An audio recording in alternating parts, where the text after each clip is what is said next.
നമസ്കാരം. മലയാളി വാർത്തയിലേക്ക് സ്വാഗതം.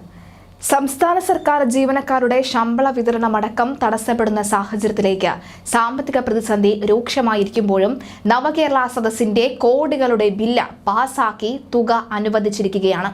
നവകേരള സദസ്സിനായി മുഖ്യമന്ത്രിയുടെ പടം വെച്ച 25.40 ലക്ഷം, ഏകദേശം 26 ലക്ഷത്തോളം പോസ്റ്ററുകളാണ് അടിച്ചത്. ഇതിനായി അപ്പാക്റ്റിന് 9.5 കോടി രൂപയാണ് അനുവദിച്ചിരിക്കുന്നത്.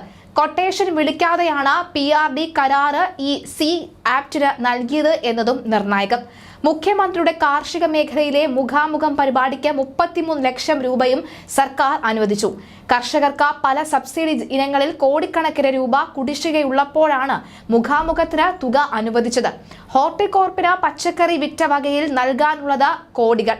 പമ്പിംഗ് സബ്സിഡി, അതുപോലെ തന്നെ വിളനാശ നഷ്ടപരിഹാരം എന്നീ ഇനങ്ങളിലും കോടികളുടെ കുടിശ്ശികയാണ് ഉള്ളത്.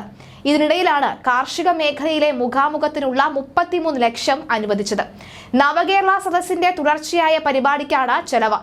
ഇതിന് 20 ലക്ഷം കൃഷി വകുപ്പിന്റെ പദ്ധതി ചെലവിനായി വകയിരുത്തിയ തുകയിൽ നിന്നാണ് നൽകുന്നത്.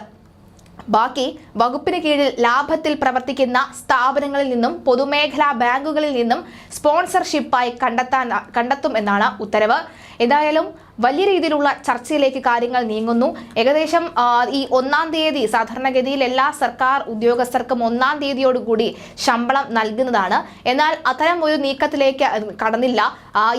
അതിനുപോലും കാശില്ലാത്ത സ്ഥിതിയിലേക്ക് കാര്യങ്ങൾ നീങ്ങുമ്പോഴാണ് ഇവിടെ നവകേരള സദസ്സിനായി മുഖ്യമന്ത്രിയുടെ പടം വെച്ചടിച്ച പോസ്റ്ററിന് മാത്രം 9 കോടി, അതായത് കൃത്യമായി പറഞ്ഞാൽ 9.16 ലക്ഷം രൂപ അനുവദിച്ച ഉത്തരവ് വന്നിരിക്കുന്നത്.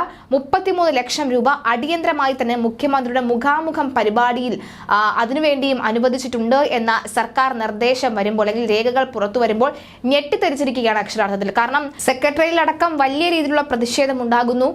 ജീവനക്കാർ തെരുവിലേക്ക് ഇറങ്ങി അവരുടെ വേതനത്തിന് വേണ്ടി സമരമിരിക്കേണ്ട ഒരു സാഹചര്യം, സർക്കാർ ഉദ്യോഗസ്ഥർ സമരമിരിക്കേണ്ട ഒരു സാഹചര്യം ഉണ്ടാകുന്നു.